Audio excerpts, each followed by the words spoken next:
Shouldn't you save first? I mean, I guess if I... Oh, okay, if you press yes, it actually does save here. So, I lied! I guess you can make a save file here, which is interesting. So, I guess if you save here, it'll just... Actually, we'll see where it starts you off. I mean, I made a copy of the file, so I don't care that I spent my money. I'm not playing this game after this anyway.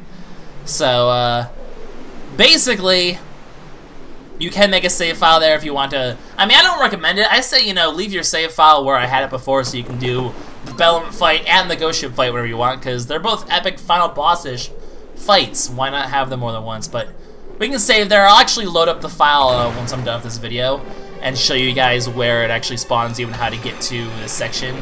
So, Bellum's still alive despite this. And our boat! I put a lot of work into that boat! I spent so much money on that! And Linebeck obviously more concerned about it. I mean, I am more concerned about the boat too than that grandpa. I mean, he's like the Spirit of the Ocean King. I'm sure he'll be fine. And oh, well, we've just kind of lost our sword. That could be a problem. So Bellum, I don't, why is Linebeck even here in the first place? But our boat's out of reach. The Spirit of the Ocean King is out of reach. We've been kidnapped, but Linebeck manning up finally. He's not manning up very well. He's shaking like a boot, but he takes his sword. He saves our butt by stabbing that tentacle right in the eye. Makes him drop us before we could get drained of our spirit. And hey, listen, wake up. It's not the time to be taking a nap, but here we go. Here's a nice epic place to have the final boss of the game, guys. In the wreckage of the Ghost Ship. One final battle. Linebeck, unfortunately, though, getting sacrificed for his valiance. His one act of courage gets him in quite a bit of trouble in the end. We get our sword back. Epic catch, though, but at what cost? Linebeck kidnapped by Bellum. And, well, Bellum's tried to fight us with his own body before. This time he's going to use the body of our dearest friend. And by that I mean the kind of jerkish captain who's been a douche the entire game. But that's okay!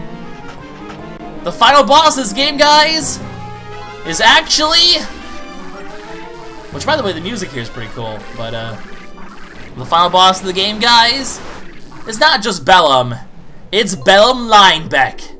We actually have to fight Linebeck, after all. In basically epic phantom form. So, the king of the phantoms, essentially. I mean, that is what Bellum is, essentially. And here we go. So, Linebeck possessed. If we kill him, do we kill our friend?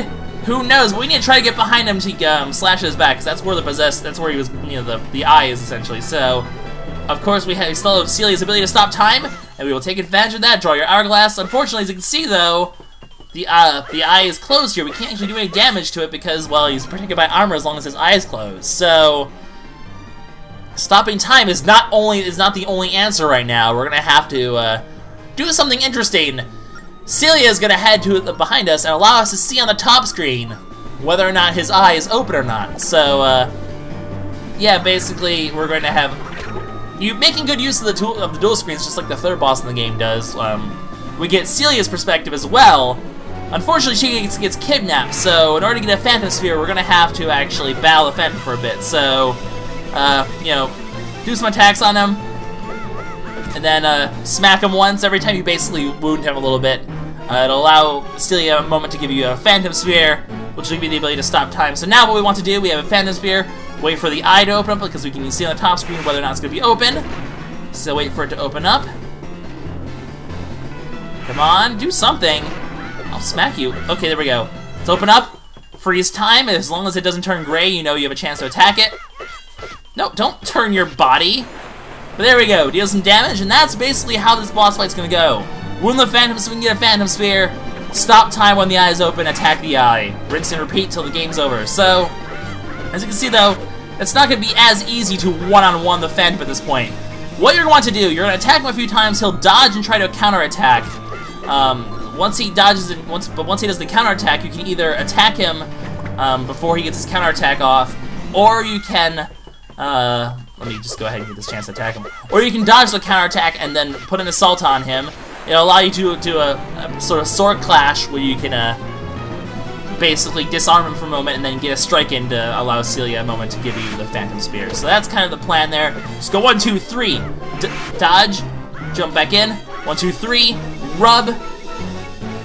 Disarm him. Slash. And if that, you get a Phantom Spear, and then you can get the eye. So literally, that pattern will last you the entire boss fight, essentially, which is kind of unfortunate that it's really that simple to deal with him, as long as we can actually draw an Hourglass properly, which is almost kind of the biggest problem. Just stay out of his range unless you have to fight him, essentially. Wait for the eye to open. I guess I can kind of just let him, come on, no! I stopped time when, unfortunately, like I said, you have to kind of tap down there and then hastily draw an Hourglass without getting hit in just enough time to do that. But that's okay, you can just repeat the process. 1, 2, 3, dodge. Oh, that was just bad. Okay, let's try again. 1, 2, 3. He's gonna go over there. As you can see, you can also just continue your assault if you guess the right side, because he'll dodge either to the left or the right. As long as you guess properly, you can essentially just continue your assault, or you can just go for the dodge. Either way works. So wait for the eye to open. Come on, eye, open up here. I just want to poke my sword in you. I know that sounds really painful, but that's okay. You know what? Maybe you have to. Sometimes you just kind of have to let him attack for a little bit for him to actually open his eyes. So there we go. We've got it frozen. Continue the assault. Get some good hits in there, and once again, we just kind of rinse and repeat the process. So, as far as final bosses go, it's almost a little. I mean, it kind of follows the theme of the entire game and being a little easy, because all you have to really do is just continuously assault him, rub the screen on occasion, and then do the whole Hourglass thing, which is just a silly little gimmick after drawing Hourglass to begin with, but... Okay. Oh, okay, be careful with this attack. He will try to basically tornado at you. It's really hard to dodge that attack, but that's okay. We'll deal with it. And there we go, it's open. Hourglass... It just takes me too long to think about how to draw an Hourglass in this fight sometimes, then you're just too slow, and you do not have much window of opportunity here, which is... The most annoying part of this fight is just drawing that goddamn Hourglass, which is just a little silly sometimes. I don't think having to draw a shape on your 3DS in the middle of an epic battle is a good basis for your combat. I'm sorry, it's just a little silly. There we go, the jukes. I managed to pull it off. Okay, eyes open. There we go. You just have to really calm down for a second there and just draw an Hourglass in the way I mentioned, but basically the triangles, or else it won't work out very well, and then you'll be sad, and no one likes to be sad. So anyway, once again, 1, 2, 3, dodge. 1, 2, 3, rub. It's really that easy. You really just repeat the exact same process over and over during the entire fight, and then you get Phantom Spear, and then you hope to not screw up the entire cycle by missing your timing. Oh, here we go, tornado time again. So really, as far as final bosses go, it's an almost overly simple pattern. Oh, I barely got that in time there. It's just kind of a almost stupidly simple pattern going on here. And of that, well, we've just beaten the game, guys. That was literally the final boss. It was literally just a 1, 2, 3 dodge, 1, 2, 3 rub, draw an Hourglass symbol at the right time pattern. It's a little silly, to be perfectly honest, because I feel like things should be a little more intricate than that, but it really isn't. It's literally just, hey, do this and win. I mean, getting to fight Linebeck and fighting a Phantom, that's pretty epic. I have to admit that. That's actually pretty cool. But, and of course, is Linebeck even alive? We did sort of attack it with our sword there and hack away at him. Well, when we attacked the eye, though, he was covered in Phantom armor. I think he'll be okay. And I like how the Tetra wakes up and she's like, hey, just get a wave. No one cares about if Linebeck's alive or not. Linebeck could just be completely dead. But we don't apparently care. We're not even sealing away Phantom or Bellum. We're just kind of like, hey, we're just going to kind of awkwardly wave across this boat. I really hope we can escape this wreckage, or we're just kind of gonna drown in the ocean. Be a little unfortunate, but we lost our boat, by the way. That was wrong. Not everybody lives this time. R.I.P. boat. R.I.P. Stone Mermaid boat. You were the best boat. Linebeck, though, he's okay. He's perfectly fine, even though he accidentally tried to kill us by being possessed. But it was his courage, after all, that stopped us. It was him actually having courage for once in his life that saved the world, though. If it wasn't for him being courageous, we would have died. We were in Bellum's grasp. We didn't have our sword. We were pretty screwed. So I mean, yeah, 16 hearts, but I don't think it's gonna matter when you got tentacles all over you. It's just a bad time. Once again, not making that joke. But yeah, Linebeck feeling remorse that he almost was used as a tool to kill his only friend, on his hands and knees begging for forgiveness. But dude, if it weren't for you, we would have died. You did well, man. Thank you, Linebeck. And Link's just like, dude, bro, it's okay. You got my back, I got your back. You know, it's just how us bros work, yo. Because Link totally talks like that. He totally acts like a bro. Clearly. Anyway, who knows what might have happened. Linebeck saving the day, even though he was also the final boss. It's just kind of a crazy game. So with that, guys, Phantom Hourglass is actually completed, pretty much. We've defeated Bellum. He's been sealed in the Phantom Sword forever, as extra time, like all the other bosses, I guess, technically. I don't know. All the bosses just turn to sand. It's just kind of crazy. Linebeck having some actual character growth. Linebeck was just, actually, he wasn't trying to save us. He was just like, he's like, oh yeah, that's right, Grandpa's dead. But no, of course not, because he is, like I said, you know, the spirit of the Ocean King. And with Bellum defeated, well, I mean, we have mentioned that, Bellum was sealing his power. And with Bellum gone, that means the Ocean King has his full power back. Which means, well, it's time for us to meet a god. And he was a whale all along. Epic plot twist. Very much, Linebeck's just like, whoa! Gets washed off the ship, drowns. Saves the day, gets drowned. Poor Linebeck. Bad luck, Linebeck. So, and of course, he just kind of completely forgets to mention, or did you mention Linebeck's name? I don't know if he said Tetra or Linebeck. But anyway, we've saved the Ocean King. He's returned to his true form. He's basically a whale. Very Link's Awakening.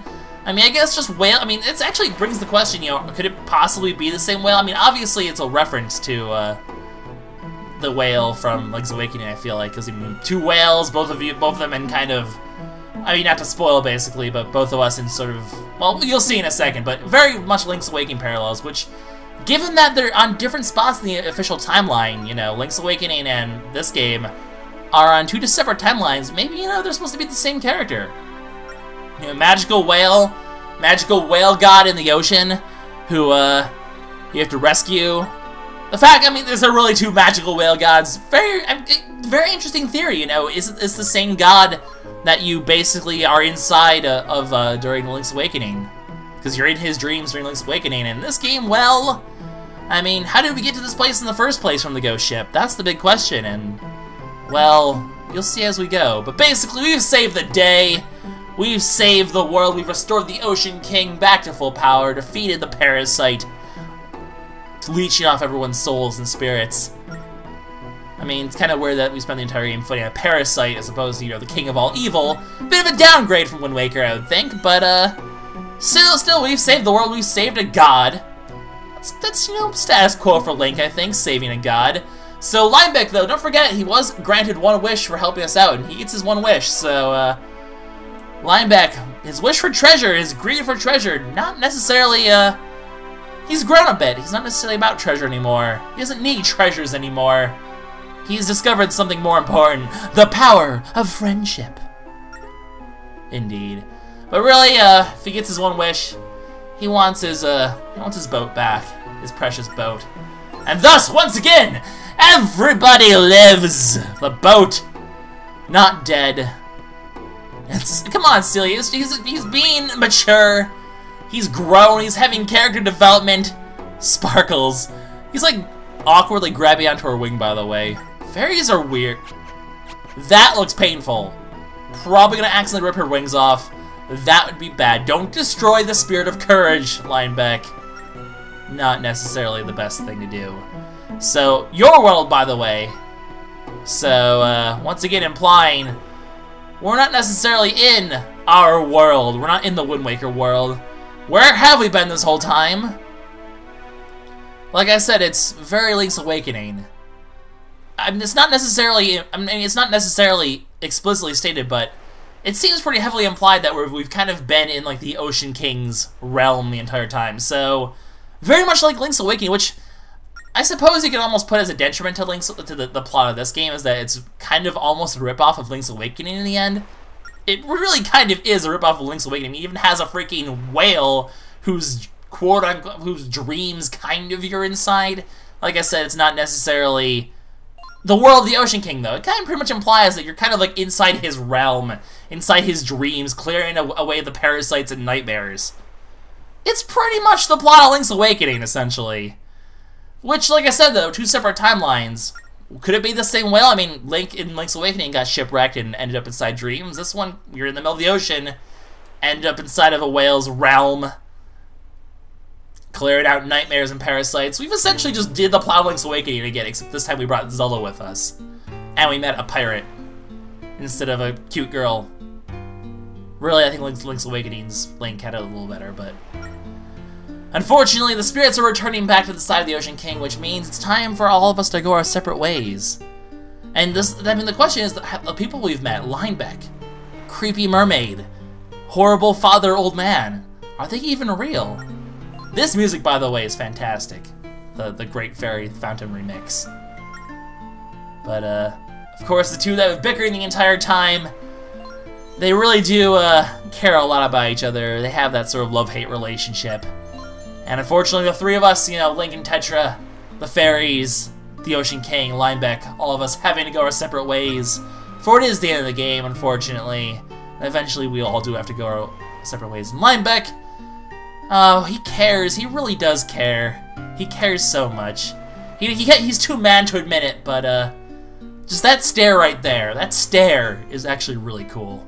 Especially the music in the background and all that. I have to admit, the ending of this game is, I mean, despite the fact that it is very much a ripoff of Link's Awakening, it's still very cool, I have to admit. So, it's a very touching ending, regardless. So, we all have to say our goodbyes. Thanks for all the help, all of the inability to pronounce your name correctly, to the woe of everyone watching these videos. I love the music, I have to admit, at the same point. And with that, we say goodbye to this world and all the people we've met in it. Were they even real in the first place? I suppose the game leaves that up to question. But with that, guys, we have completed The Legend of Zelda: Phantom Hourglass. Yeah, it is one. By the way, I love how we're going through all the cutscenes of the game again. They have the Linebeck shaking thing again going on. Nice little like storyboard representation of the entire game, essentially, which is kind of fitting, considering that's how the game was introduced to us to begin with. But as we watch the storyboard version of what we've done, it's been a fun project, guys. I know, in terms of how Zelda games go, it definitely is a subpar Zelda. That doesn't mean it's a bad game. Zelda has a standard, really high standard, and it doesn't quite live up to the Zelda standard, but it's still a very solid game regardless. It's just, in terms of Zelda games go, it's a bit simplistic, it's a bit easy. It tries, I think, a little too much to kind of... It was kind of in Nintendo's era of... Nintendo kind of had an era where it tried too hard to make games accessible to everyone, and in that, dumbed games down too much. This game definitely was one of it. It pretty much holds your hand through the entire game, tells you how to solve all of the puzzles, whether or not you even want a solution to begin with. And that definitely is the weakest part of the game. The dungeons and the puzzles are just kind of very poorly designed, because the game really just literally holds your hand and doesn't let you even attempt to think on your own for most of the game, which is unfortunate. The bosses are a bit easy too and could have been implemented better. The third boss had such... There's a lot of bosses that had really good design concepts that just didn't apply very well, be it the fifth boss, who had a very easy spot where you can just stand in and dodge almost every one of his attacks. Or the third boss, who had a really cool concept that you only could use once if you did full damage. To the final boss itself, where you pretty much use one same pattern over and over and over again to win. Not to mention the fact the whole drawing the hourglass thing is always a little silly. But despite the game's flaws, it's still a really... And despite the game's gimmicks, which obviously, you know, you can tell Spirit Tracks really tried its best to improve upon those gimmicks and sort of toned them down a bit, and that's why Spirit Tracks ended up being an extremely good game. But this is a really short credits. I didn't even get a chance to really have my talk. Despite all the complaints, though, this is still a Zelda game. Still a really fun game. It's been a really great project. I love my signature there. LuckySevenDX. Saving the day. Saving the whales. It is a good time. So thanks for watching our project, guys. It's been a good time. Let's go ahead and watch the epilogue cutscene, because there's a cutscene after the credits. It's like an Avengers movie. Good old Marvel. Their post-credit cutscenes. This is actually one's really cool. So we wake up on the ghost ship, back in our own world, and our boat, Tetra's boat, right behind us.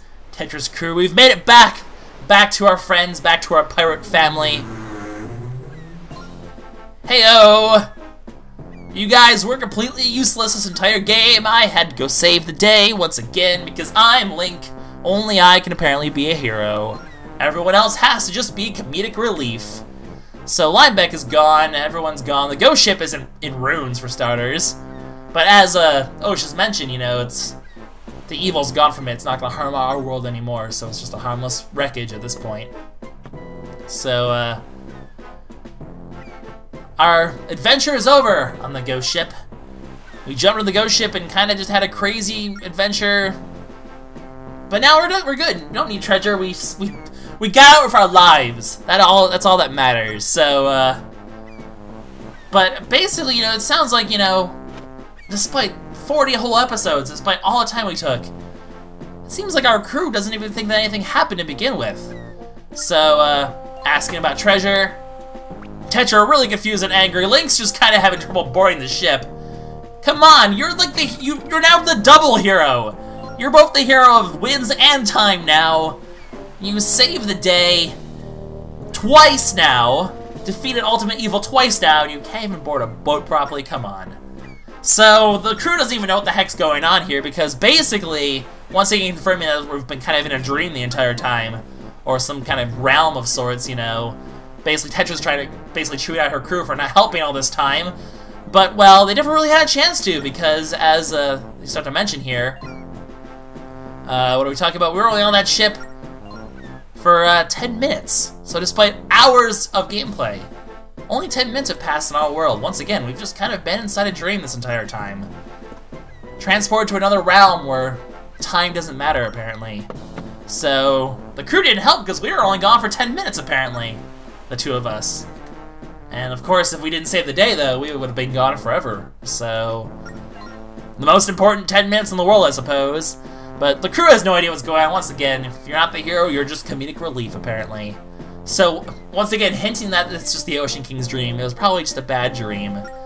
I'm pretty convinced at this point that the Link's Awakening whale and this whale are the same thing.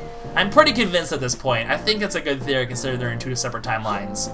I think it makes sense. I think it's a really cool thing. But Link, waking up from his fall, clumsy little kid, sees something on the ocean. And what does he see? Looking around, what kind of ending do we get today? Well, guys, eventually we'll get an ending. Come on. By the way, there's no separate endings, just in case you're wondering for some reason. But everyone notices, oh well, for starters, the ghost ship is gone. Vanished completely, the evil gone from the world. It's no longer there. Tetra has the most epic-looking, dumbfounded look on her face there. That's a damn good dumbfounded look there. But the ghost ship gone forever. Tetra angry that they say it's just a dream. Well, maybe it was Tetra. Or maybe it wasn't. Who knows what the meaning of dreams are. Sometimes dreams are a lot more important than you think they are. But Link, proving that it's not a dream, reaches in his hands and the Phantom Hourglass, empty of all its power now that we're in the real world. But we still have it. Clearly it was real if we found this hourglass. And just to confirm it, we look out to the ocean one last time. And well, it seems we have our boat after all. Linebeck's wish to bring the ship back. Linebeck's wish to go to the real world with us. And with that, Linebeck is here, our world is safe, and the game is over. And that is the conclusion of The Legend of Zelda Phantom Hourglass. And that also explains why Linebeck's ascendants in Spirit Tracks, because, well, Linebeck came to our world, basically, is what at least the gist I get from it. So, with that, guys, The Legend of Zelda Phantom Hourglass is complete. That was the ending. But we will have one extra video. I'm probably actually make this an extra video where I show off all of the different ship combinations I can have. Just to show off basically the basic gist of all the different boat designs. And I'm also going to, I can't show it off because I don't really have anyone to play it with yet, but I will actually take a second to show off battle mode here and just go through they have basically a tutorial section, just to give you guys a basic gist of how a battle mode would go in Phantom Hourglass. And basically just give you the tutorial, explain how battle mode works, and eventually, my plan is to actually go back and do the multiplayer for a lot of the DS games I've LP'd, and this will be one of them. So, at some point, Multiplayer Palooza will show off the multiplayer of Phantom Hourglass, but for now, I'll show off the tutorial next time. We'll go through all the boats, and then we'll have a closing video. So one extra, one closing video, and we'll wrap up the project. Thanks for watching this on the project, guys. One last thing we'll do quickly. Head into Adventure Mode again. As you can see, this is basically where you start when you save the game right before you fight Linebeck Bellum. The ghost ship is destroyed. It will show up on your map here, basically. You just can pilot your boat, basically, too. You can go to Mercy Island and take care of things. There's not really anything in the Temple of the Ocean King, again, I think. But basically, if you want to just, you know, start the game back from where you end up here, you can pilot your boat over here and basically start your game right from where the final battle is and go from there. So that's what happens essentially if you save the game. You just have to kind of pilot back to the ghost ship and you'll be okay. But we're not going to go through the final boss again. Just wanted to show that off. For now, this is LuckySevenDX signing out. I will see you guys in the extra video for Phantom Hourglass. Thanks again for watching this project. It's been a ton of fun. I'll see you guys in the next one. Bye-bye.